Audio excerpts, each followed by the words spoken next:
Cak inilah kondisi mobil Punyo Trisaputra sehabis mengalami kecelakaan tunggal di Jalan Angkatan 45 Kecamatan Ilir Barat 1.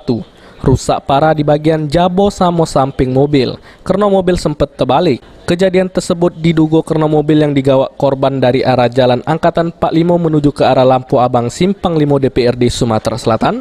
Terus pas di lokasi kejadian nak motong mobil lain. Terus tidak dapat laju banting setir ke kanan sehingga nomor trotoar lalu terguling. Juru kejadian tersebut tidak nimbul ke korban jiwa.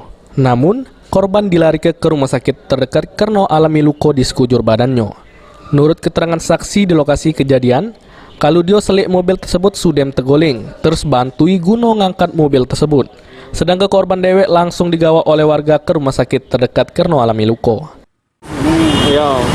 Pas kejadian mobil itu belakang pas main itu posisinya. Jadi langsung kami balik lagi. Uang berapa dalam mobil itu? Uang dua Pak. Sekarang kemana uangnya Kak? Luka apa? Masih cerita. Cak mana Cak? Kak, gara-garanya apa itu Kak tadi Kak? Kalau menurut informasi tukang ojek itu mobil itu ngebut. Jadi nyenggol mobil Fortune itu arah sebelah kanan. Ngelak ke mobil itu kartu tukang ojek itu 3 kali terbalik. Pas ketiga nomor trotoar ngempas sama itu. Dan ini ngebut senggolan dengan mobil Fortune. Iya.